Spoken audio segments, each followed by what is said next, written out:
Hello everyone and welcome. आज हमारे साथ कोई बहुत स्पेशल है। हमारे साथ हैं अब्बास, जो कि सीएस एग्जीक्यूटिव के ऑल इंडिया रैंकर हैं और वडोदरा सिटी के नंबर 1 यानी सिटी रैंक 1। तो Abbas, hello and welcome. Hello sir. कैसा लग रहा है अब्बास? कैसा लग रहा है आपको feeling city rank 1 and all India rank in CS executive? In fact आपने फाउंडेशन में भी ऑल इंडिया रैंक 8 स्कोर किया था। हाँ सर। और कैसा लग रहा है ये विपरीत परिस्थितियों में, जहां पे लोगों ने सोचा कि हम एग्जाम ना भी दे, वो भी एक स्टेटस रहा।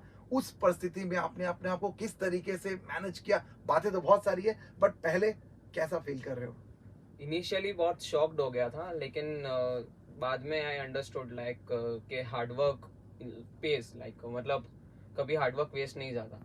Okay, very good. तो कैसे अपने आप को मोटिवेट करके रखा बाज आपने इन डिफिकल्ट टाइम्स में, कि जहाँ पे पूरी पढ़ने का तरीका ही अलग था, घर से बैठ के पढ़ना है और बहुत समय तक पढ़ना है। आई थिंक मार्च के बाद से तो लगातार घर से पढ़ाई करी आपने। How was the experience? Please share with us.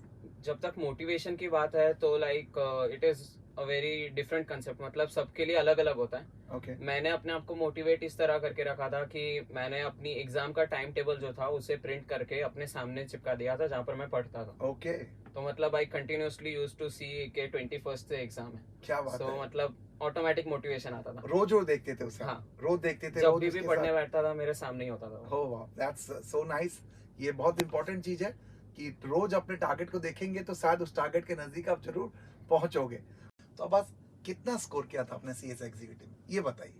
495 in both modules, मतलब total 495 out of 800। Right, and उसको परसेंटेज में करें तो करीब करीब 61 point something. Yes, 61.87%। Very good, बहुत अच्छा। सबसे अच्छे स्कोर कौन से सब्जेक्ट में आए थे, कुछ याद है?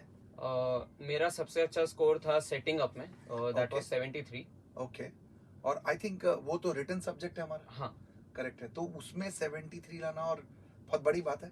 तो इसी बात पे एक क्वेश्चन मैं पूछता हूँ आपसे, क्योंकि नॉर्मली देखिए सीएस में तो सीएस एग्जाम में 8 पेपर होते हैं और 8 में से 3 मल्टीपल चॉइस और 5 रेगुलर पेपर यानी लिखने वाले पेपर्स। तो इन पेपर्स को लेकर के आपकी क्या स्ट्रैटेजी थी, क्या प्लानिंग था?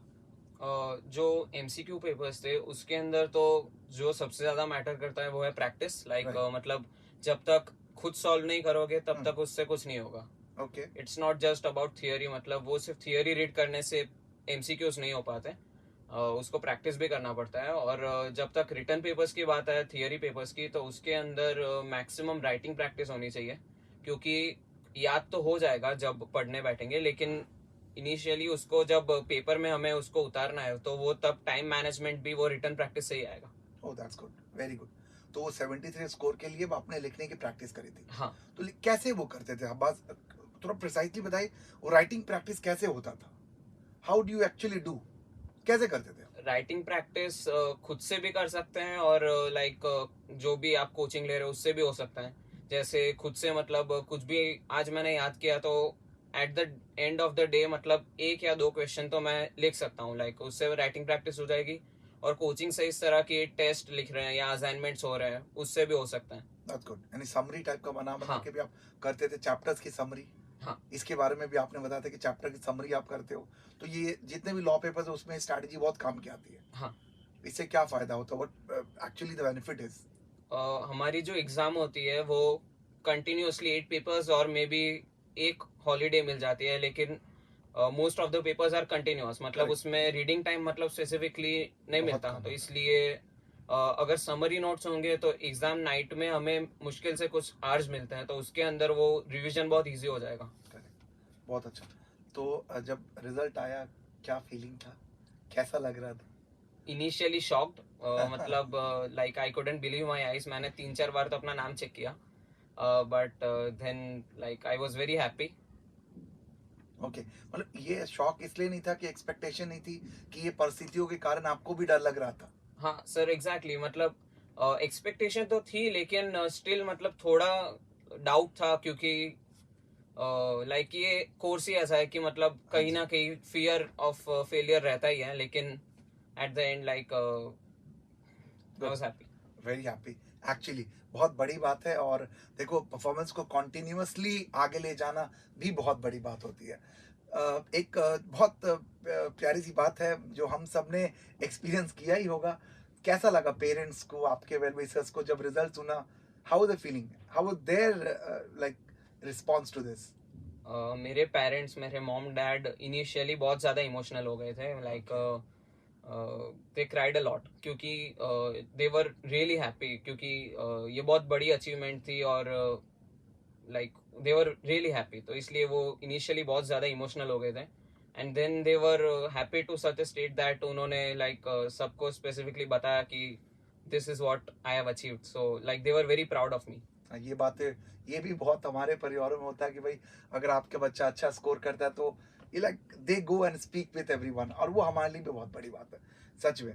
तो अब आज दो तरीके की बातें होंगी। एक, कुछ आपके दोस्त, कुछ आपके यार जो आपके साथ पढ़ते थे, आपके फ्रेंड जो आपके कलीग, आपके बैचमेट्स, उनका नहीं हुआ, और कुछ का हो गया, वो तो खैर आपके साथ बैठ के प्रोफेशनल में रहेंगे, आगे की जर्नी साथ में निभाएंगे। बट उनके बारे में कुछ कहना चाहेंगे, कुछ मैसेज देना चाहेंगे आपके साइड से, जिनका नहीं हुआ और आगे एग्जाम के बारे में क्या कहना चाहेंगे आप उनको? This is not absolutely the end, मतलब अटेम्प्ट आना कोई मतलब ऐसा नहीं है कि कुछ बुरा है। ऑफ कोर्स उसमें उल्टा बेनिफिट ये है कि आपको एक्सपीरियंस मिल जाता है एग्जाम को वापस देने में, और ये एंड तो नहीं है ऑफ कोर्स। तो मतलब नेक्स्ट अटेम्प्ट में प्रैक्टिस और मेहनत हो, हार्डवर्क होगा तो completely it's fine. Completely fine, absolutely.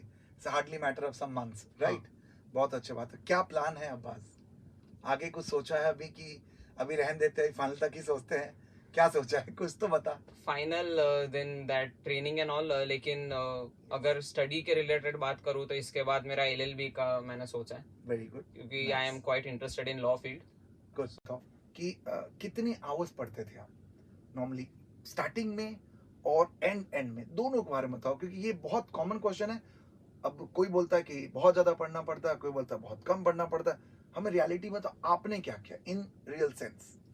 सबसे पहले तो ये जो है वो पर्सन टू पर्सन डिपेंड करता है कि कौन कितना मतलब कंटिन्यूसली स्टडी कर सकता है। ओके, लेकिन अगर मैं अपनी बात करूँ तो initially that started from approximately 6 hours including coaching, and at the end it went up to 14 hours at the time of examination without coaching, मतलब self study totally। ये पूरा 6 to 8 मंथ का टेन्योर था इसके बीच में? हाँ। ओके, पिछले मतलब कितने समय से आप 8-10 घंटे पढ़ने लगे या 14 आवर्स तक पहुंच गए? दैट वाज नवंबर स्टार्टिंग से। ओके, नवंबर स्टार्टिंग से लेके दिसंबर में हमारी एग्जाम एंड हुई, लास्ट के तब 1 या तक। 2 महीने, हाँ ऐसा बोल सकते हैं। हाँ एग्जैक्टली। तो ये क्या सडनली आ जाता है कि वो प्रैक्टिस के कारण ही आदत बन जाती है?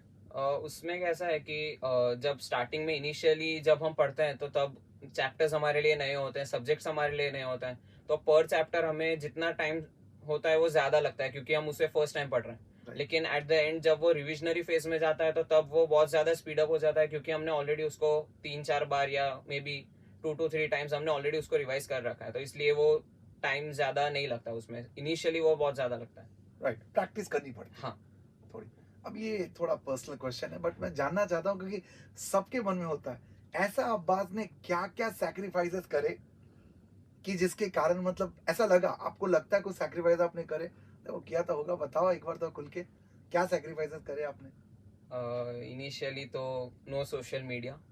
सोशल मीडिया मैंने टोटली बंद कर दिया था, क्योंकि it is a very big distraction.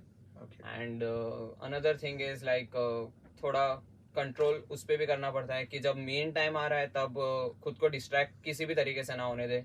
कोई भी फैमिली गैदरिंग्स नहीं, या कोई भी लाइक एक्टिविटीज अलग चीज़ है, लेकिन ऐसा कुछ नहीं कि जिसकी वजह से पढ़ ही ना पाओ या बहुत कम पढ़ पाओ, तो वो अवॉइड करना चाहिए। Good, great, that's great.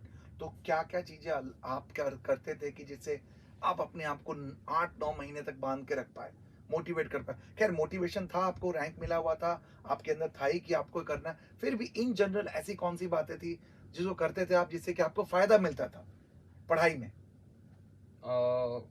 एक चीज जो है वो है रीडिंग बुक्स, मतलब नॉवेल्स एंड ऑल। तो वो जब मैं पढ़ता था तो उसके वजह से ऑटोमेटिकली मुझे स्टडी में हेल्प मिल रही थी, क्योंकि लाइक उससे रीडिंग हैबिट बहुत अच्छी हो जाती है। That's good. और माइंड को डाइवर्ट करने के लिए लाइक बहुत सारी दूसरी चीज़ें भी हो सकती है, जैसे म्यूजिक सुन लिया थोड़ी देर के लिए, लेकिन all that must remain up to some specific time. Like it should not go beyond a specific time, क्योंकि उससे फिर स्टडी हैम्पर हो जाती है। तो वैसे हम म्यूजिक सुन के या कोई भी एक्टिविटीज या स्पोर्ट्स या उससे लाइक स्ट्रेस को फाइट कर सकते हैं। That's good one, that's good.